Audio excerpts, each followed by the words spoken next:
Let me turn this on. So tonight, I'm really pleased to introduce Jason Hoover, who I first met through his work, which I hope you've all heard of. Maybe newcomers to Delaware might not have know it so well, but Save the Valley is the organization that that Jason led and leads, and is really, I think, in my opinion, is who we owe having the national park to. They were for for many, many decades, the woodlawn lands were not protected, even though many people thought they were.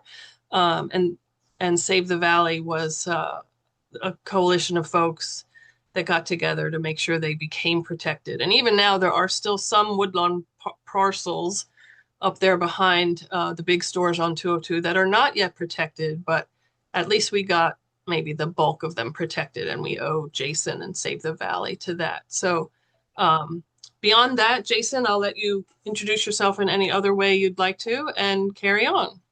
Well, thanks for the great introduction, Dee. And you're doing a fantastic job, or Jill. I mean, really keeping things rolling, introducing everybody. It's fantastic. I do have to say, I did have a big part in the Save the Valley effort, but it was by no means my effort alone. If we didn't have a number of critical people involved, it wouldn't have happened. But um, so I'm gonna try to get my screen shared here. Hopefully I'm sharing the right one. Is everyone seeing we can have it all without any speaker's notes? Yes, I think we're good. Okay, great. All right, we did it. We had some technical difficulties earlier on. Um, all right, so my talk today is we can have it all. Um, and what do I mean by that? We can have walkable communities. We can have open spaces. We can have better services. We can have lower taxes. These are all things that we can have. And I want to start off by asking here, who travels? For show of hands. Who likes to travel? Any travelers? Where do you like to travel? Or rather, more importantly, what do you like about the places that you go? You can call it out.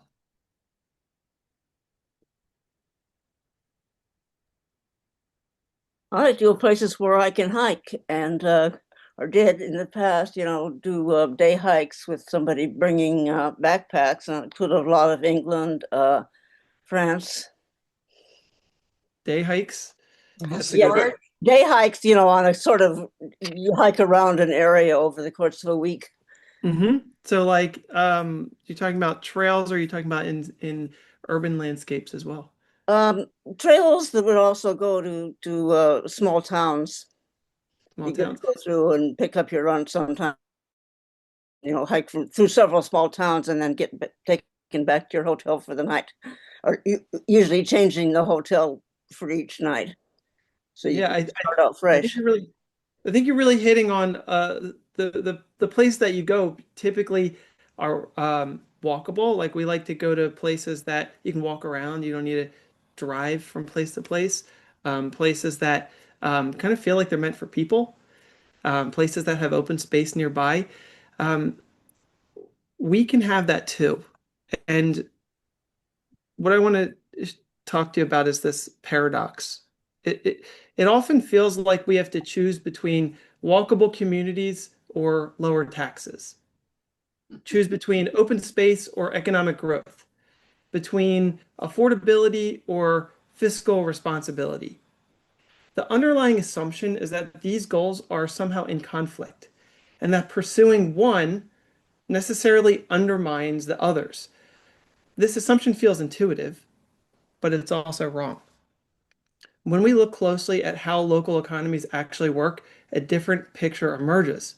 One where walkable communities, open space, strong public services, affordability, and lower long-term taxes aren't trade-offs, but rather natural outcomes of the same underlying forces all working in alignment.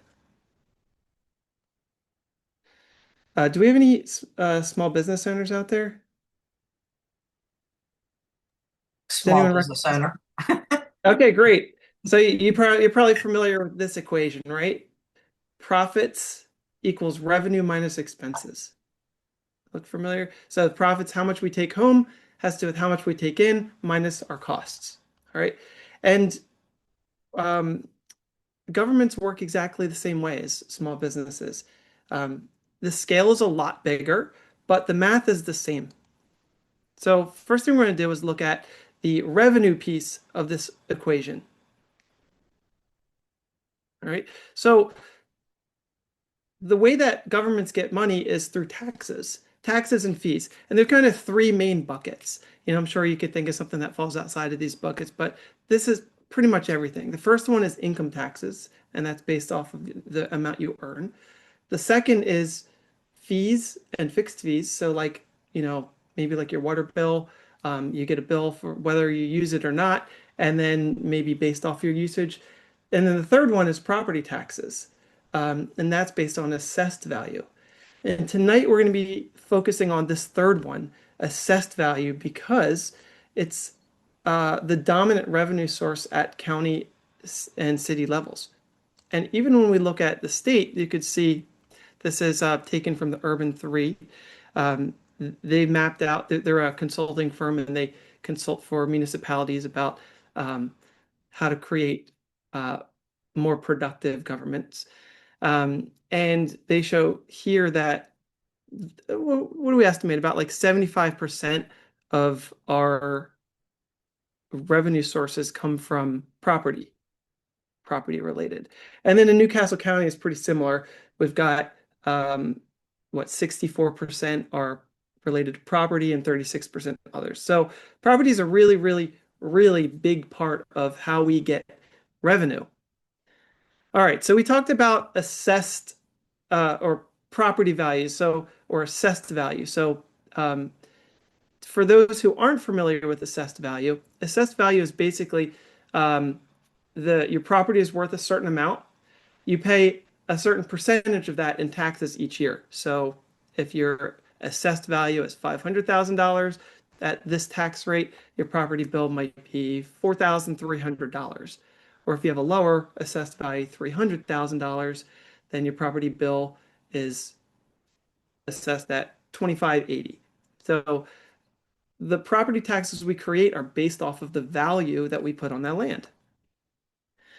So, if I showed you an acre of land and I said, what's this acre worth? The first question you'd have to ask is, where is it? Right? Because, if we look at an acre in Manhattan, that's going to be way more expensive than an acre in Pike Creek. Right? So there's some different factors um, that contribute to the value of the land. The first one is location, right? So where is this? Anyone recognize what we're looking at here in this picture? You could feel free to call it out. I'll leave it hanging here. Is it Trolley Square? Yeah. Exactly, it's Charlie Square. Yeah, so around it. So location, if you live in Trolley Square, you understand that an acre is a lot more expensive. The proximity to amenities and parks, right? Trolley Square is right along the Brandywine Park, which runs through the entire city. Access to services, things like bus or transit centers, proximity to jobs. These are all important factors in determining how much land is worth. And in government, the properties are our crop. It's how we raise money. So we can think of it exactly like a crop. The next thing is a really important concept. Land is fixed. Whether we're talking about Delaware or Newcastle County or a city, we're not getting more land. It is what it is. And so if we want more revenue, there's kind of two things we could do. The first thing is we could raise taxes. We're not making enough money. Everybody's got to pay more. Or the second thing is we can increase the value of the land that we already have. Right? And I sort of think of it like this, like if the entire state of Delaware was valued at the same, if it was like a Manhattan, the entire state of Delaware, we would be getting a ridiculous amount of tax dollars from that land, right? But as is, we're getting a much, much, much smaller fraction of it. So if we want our land to be more productive, we have to create more valuable spaces, right? And just like farmland, there's an optimal spacing. So if you look in this top left corner, right, this is showing a crop that was planted at 20-inch rows versus 30-inch rows. The yield that you get from those crops are different depending on the spacing. So, but your costs are fixed, right? You still have to run your tractor over every square inch of that land. You still have to water it. You still have to fertilize it. You still have to bring your harvester there. So the denser you can pack your crops in, the higher your yield.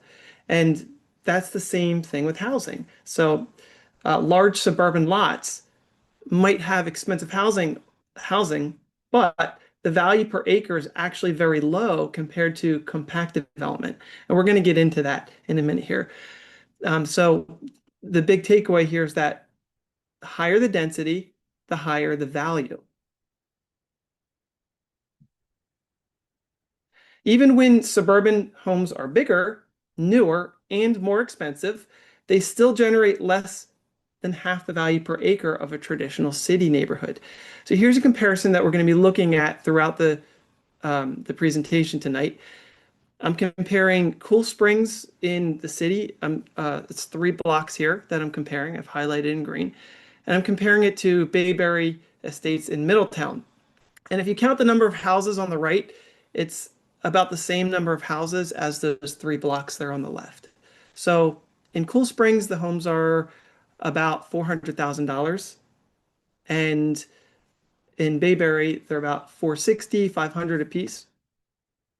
And when you do the math, okay, per acre, Cool Springs brings in about 7 million in assessed dollars per acre. Meanwhile, Bayberry brings in 3 million. So you're getting less than half the value in this very large area. And just for fun, if you compare this to the productivity of a large Walmart, Walmart comes in at $190,000 an acre because Walmarts are so big. As a building, it's going to produce a lot of revenue, but on a per acre basis, it's a lot smaller. So what we want to be thinking about is the value in terms of assessed dollars per acre, value per acre. That's really the key. And it's the same way as cars.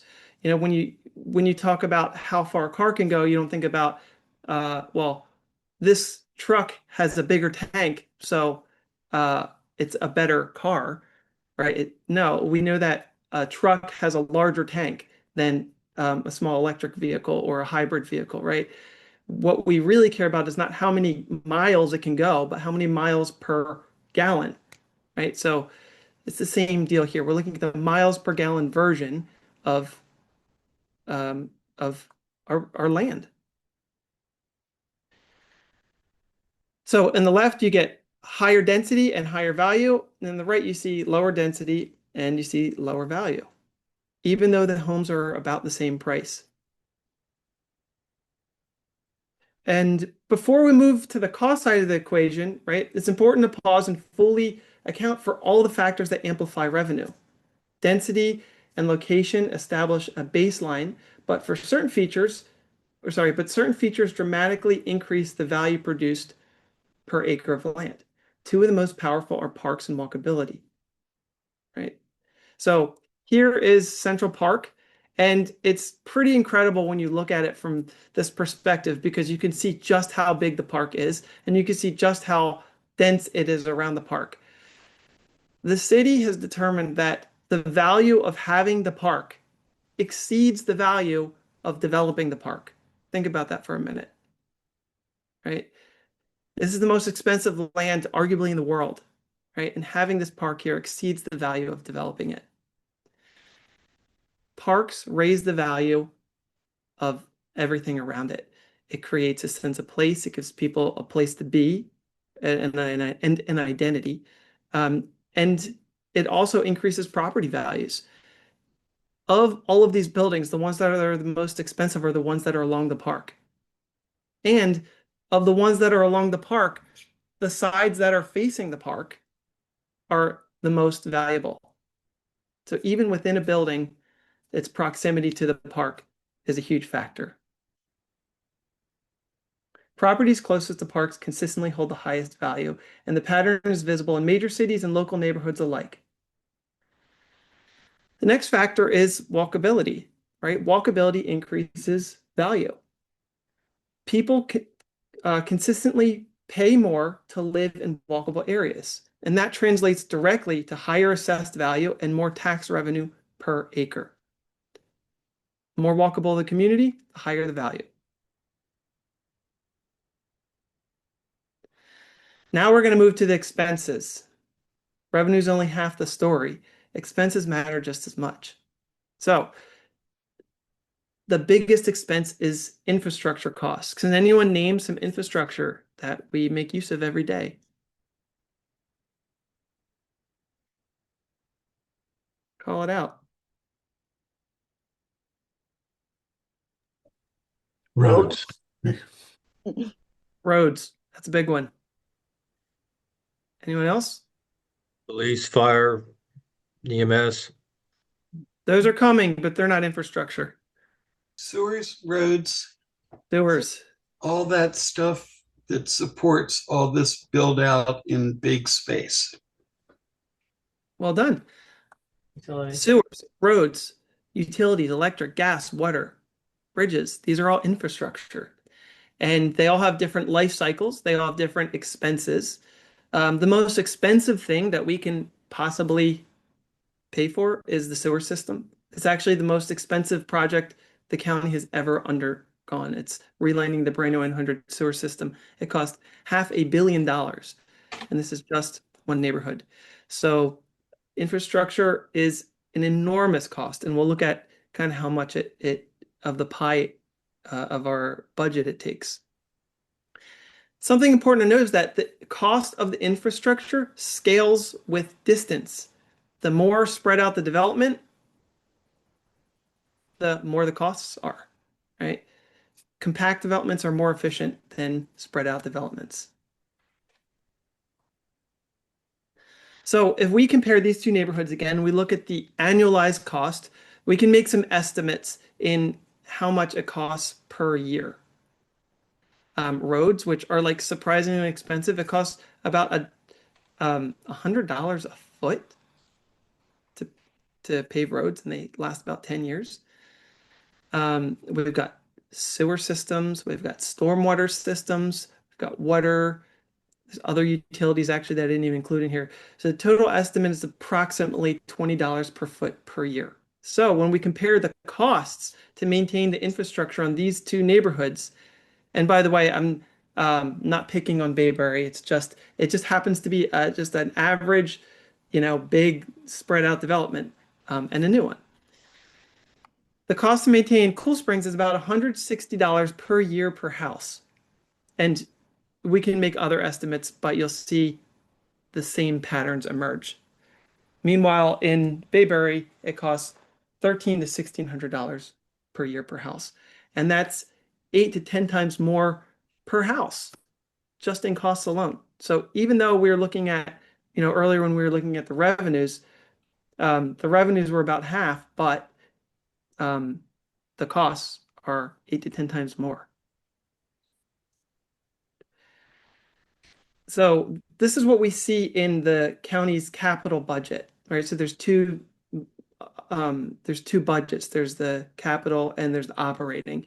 And when we look at the absolute largest chunk, sewer and stormwater, right? They take up 65% of the budget. And that cost scales directly with distance. So the more spread out we build, the bigger this piece of the pie is going to be.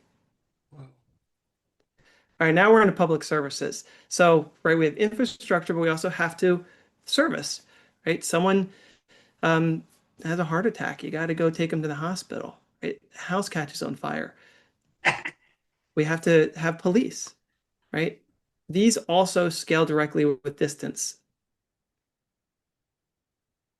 The more spread out the area, the more money we have to put into services, or the weaker or the lower the quality of those services. It's a trade-off. So, I mean, if you think about, let's say you're the fire company, right? And we add 3 blocks of housing. That's pretty easy to be able to patrol that, right? To be able to service these 3 blocks. But if we put in a neighborhood this large, right, all of a sudden that's a lot harder to service, right? You're police and you have to drive all the roads, right? A lot more roads you have to drive. So the quality of services goes down or expenses go up when we build in a sprawling way. And when we look at the operating budget, the two overwhelmingly largest pieces of the pie are public safety and public works. Public works is like maintaining the roads and things like that. So most of our budget is being consumed by maintaining our infrastructure and our public services. So finally, we're going to be looking at the profits piece. All right, so let's take a look at sprawl. We know that sprawl is the lowest value minus the highest costs. We can expect low profits out of it. That's just the reality. It's just accounting. And conversely, compact development has high value and low costs, and therefore has much higher profits. You can have literally 10 times the revenue from compact neighborhoods per acre. You can have 1/10 the cost, right, compared to suburban development. And we're not talking about like a little bit better, we're talking a lot better. So now we know the economics behind this. What are we building? Well, It may surprise you to learn that we're 85% of what we're building is sprawl, right? The lowest value, the highest cost type of development. Okay. 85% of all new residential development permits are for single family detached homes, the most expensive type. And this is taken directly from the Delaware State Housing Department report. So we're building ourselves into a corner. And so, you know, with every new sprawling development we put in, means we have to have more roadways to service that. We have to put in more miles of pipe. We have to plow those roads. We have to improve the intersections because people are driving places now. And then we have to have a place to put all those cars. And guess what? This parking lot does not have, this is eating up valuable space that we could be developing on something that's higher quality. Parking lots are super low quality development. So we're getting very little return, very few tax dollars out of this. And now we got to widen the roads because everybody has to drive everywhere, or we have to sit in more traffic. So this is the reality that we're facing today. In addition to being the most expensive type of housing to maintain and the least profitable, single-family detached homes are the most expensive to buy. What we're seeing here, and this is also from the same Delaware State Housing Authority report, 88% of all homes on the market are above the average income earners, above average income. So we have very, very expensive houses and we have very few affordable homes. Only 12% is affordable to the average wage earner. So the question is, who are filling these houses? And we'll get into that in a second.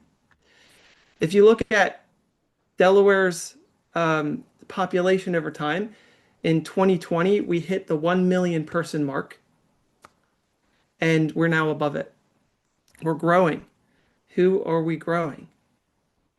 Well, I'm going to help you decipher what this graph is. This is showing the different age groups, 0 to 4, 35 to 49, 65 plus, and it's going to show where they were in 2010 and then where they were in 2022.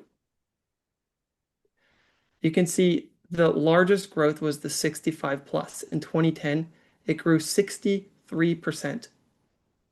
Meanwhile, the millennial population shrunk by 3%. So we're not growing the people that we need to bring in young families. We're not growing that population, and we're growing a population of retirees. It's important to note that housing policy doesn't just affect the balance sheets. It shapes our demographics.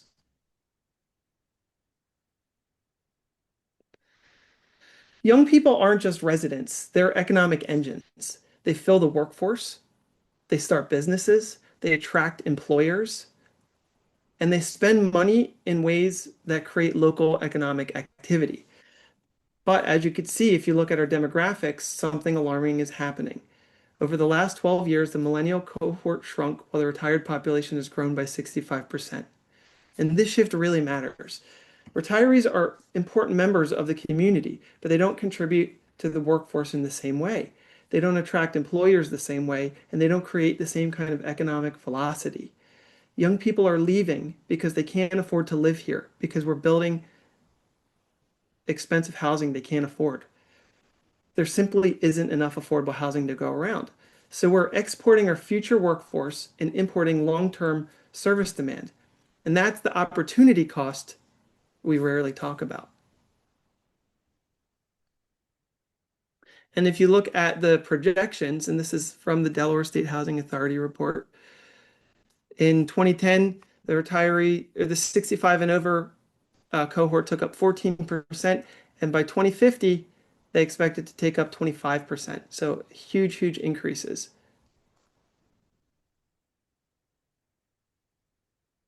Imagine what that shift in demographics will do to our already rising infrastructure costs, to our already shrinking tax base, to our already declining labor force, to our already weakening ability to attract businesses. But there's a hero who can save us from this fate. And the hint is it's not a person. Any guesses? It's a surprising hero.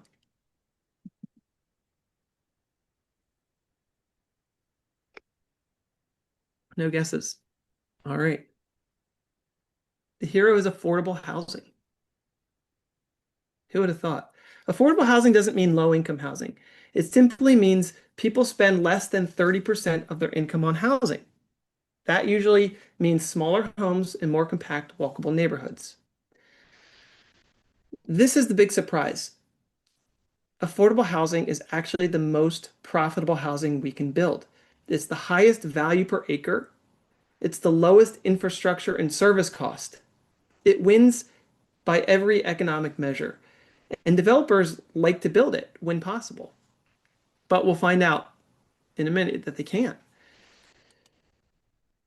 Young people don't just chase cheap housing, they stay where there's a sense of place, where there's parks, social infrastructure, walkability, community, opportunity.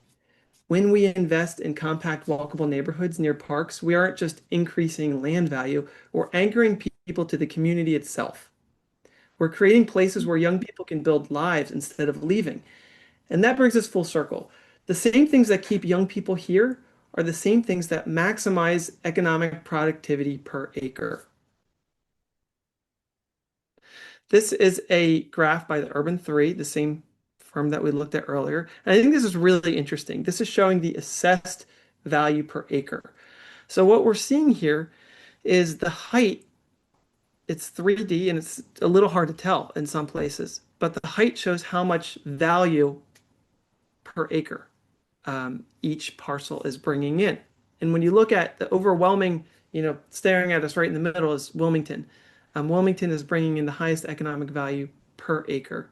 But then you also have, areas around it, like you can see, Claymont. I'm not sure if you can see my mouse. Bellefonte. Here you see like townhomes along 202, which we'll take a closer look at in a minute. So there's some surprising places that are actually pulling in a lot of value. But what you'll also notice is the vast majority of the county has very little value assessed to it, and it has tremendous infrastructure to support it. So let's zoom in here a little bit. I think this is really cool. These areas that are so economically productive are affordable housing. If you think about the neighborhood we were looking at earlier, Cool Springs, Midtown Brandywine, 40 acres, even Northeast, East Side, Southbridge, neighborhoods that you might consider low income are pulling in higher assessed value per acre than you see in the suburbs. You see Old Newcastle here pulling in a good amount. And then when you look downstate, you see little pieces, but most of it is completely flat.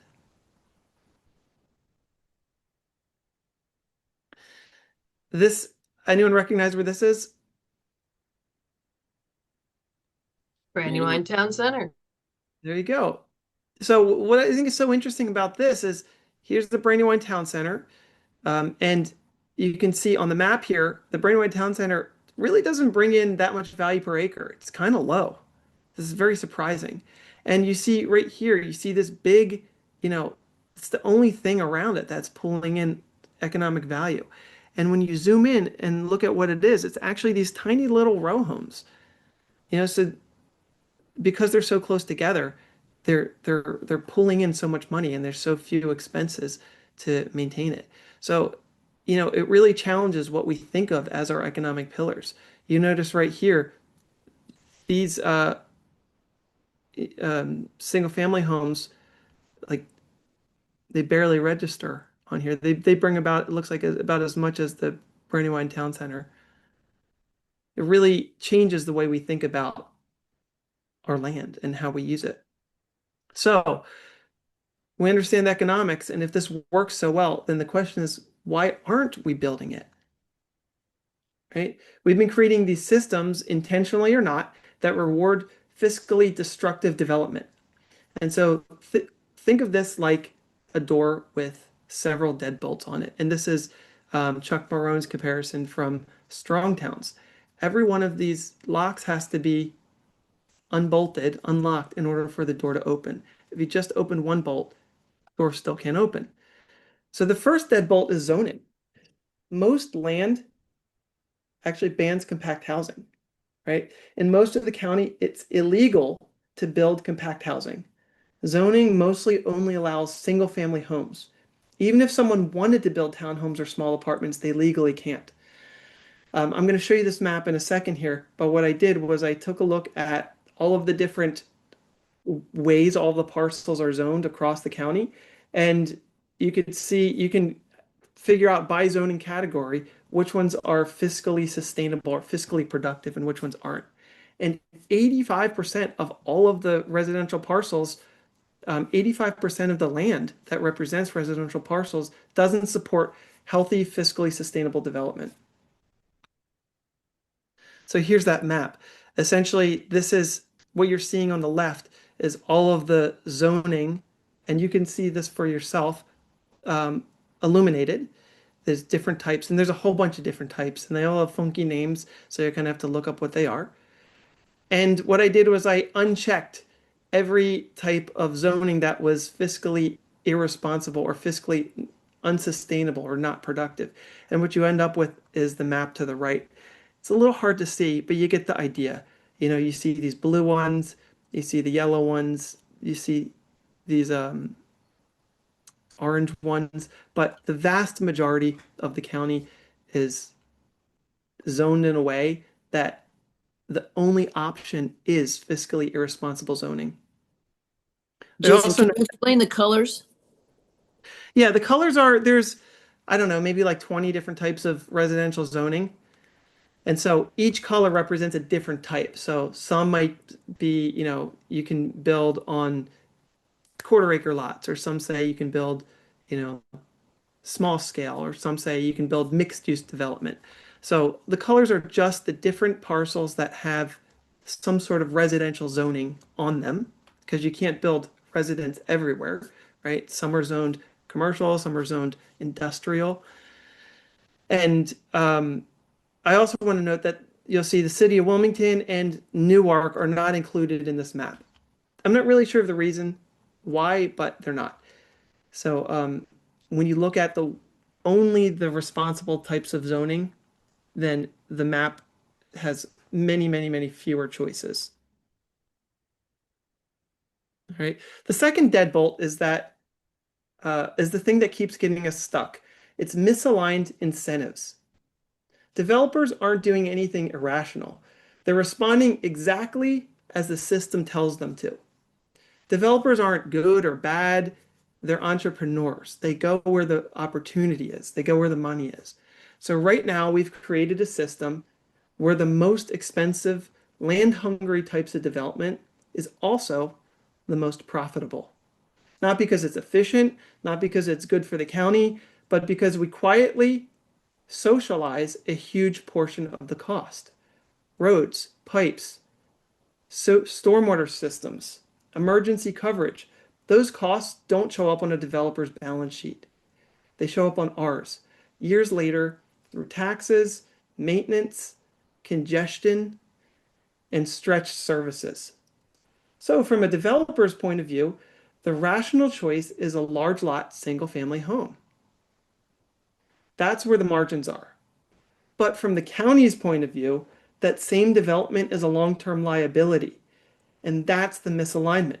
We've accidentally built a system where what's most profitable for the builder is least profitable for the community.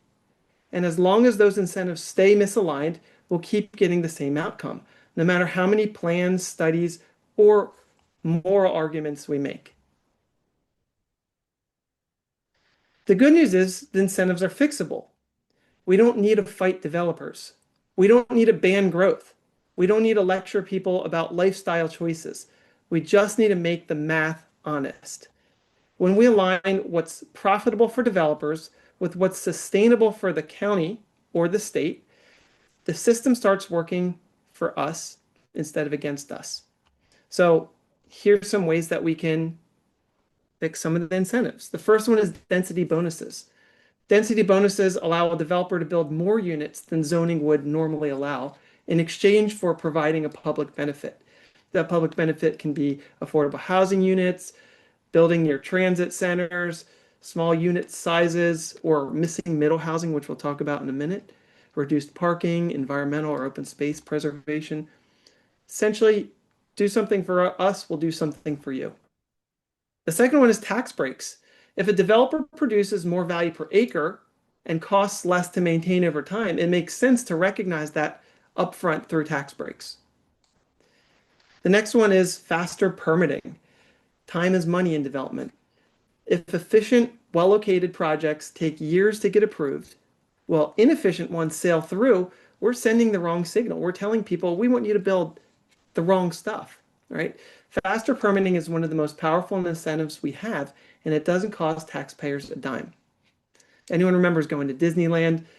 They have the fast pass, or you have the pass, you get to the front of the line. That's essentially what we're doing here. The next one is called impact fees. Impact fees are about honesty, and they happen during development. If a project requires more road, more pipe, more stormwater infrastructure, then the cost should be reflected up front, not as a punishment, but as accurate pricing. So when costs are visible, the behavior of developers changes. The next one's open space requirements. If we tell a developer they have to permanently set aside a certain percentage of their land as open space, we've just made land more expensive, essentially. When land gets expensive, the rational response is to use the remaining land more efficiently. That means smaller lots, more compact homes, and fewer miles of road and pipe, but only if the zoning allows it. And then finally, zoning flexibility. This works like an incentive, even though it doesn't cost the county anything.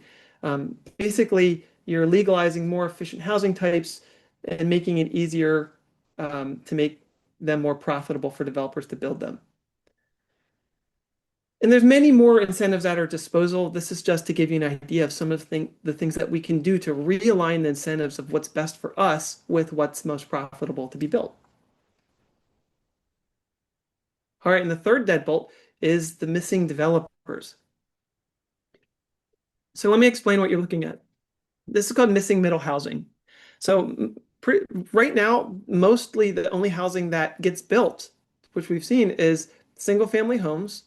All the way to the left and all the way to the right, we see apartment complexes. And there's all kinds of housing in between. Duplexes, triplexes, fourplexes, courtyard buildings, cottage courts, townhomes, multiplex, accessory dwelling units. These are all different types of housing that can be created, but they don't get created because the only things that are profitable and legal are the two extremes. And so because of that, we've also created an ecosystem of developers that are here, they know how the system works, and they build exclusively this type of housing. So to change outcomes, we need to attract or grow developers who specialize in missing middle and compact housing. And here, if you look at this, is taken from the Delaware Housing Authority report, the different types of housing that's being created. I mean, you can really see it here. You've got the single family, detached, and attached homes. So single family homes occupying 92% of all the development in South Newcastle. And then you have um, the 4 to 9 units and the 50 or more units are the remaining five. So you have all the different types, 3 to 4 units, mobile homes, duplexes, are these tiny little slivers that are um, they're hardly being represented um, of all the different types of housing that gets created. So this is really about balance. It's not about banning single family homes or apartments. It's saying we need a better balance of how we build. Right now, we're eating nothing but junk food as a system, and eventually that's going to catch up. So what's powerful here is that all of our values, environmental, social, fiscal responsibility, are all aligned. Walkability, parks, transit, and affordable housing are the smartest financial choice. And this is something that we rarely talk about. I think as environmentalists, we're used to thinking about uh, you save land, but it costs money. You build affordable housing, but it costs money. The biggest enemy, the thing that we're always fighting against is the dollars, right? We don't have enough money to save the land or to create parks or to create affordable housing or to create transit centers or to create walkable communities. Well, this shows that that argument no longer works because all of these things create a more fiscally responsible and robust government. And then when all of our values in align, you actually start generating surpluses instead of deficits. And then everything improves. You get better services because you could put more money into it. You get the infrastructure that you really want, not the infrastructure that, was necessary to get by. And then eventually you can even lower taxes because you can do more with the dollars available.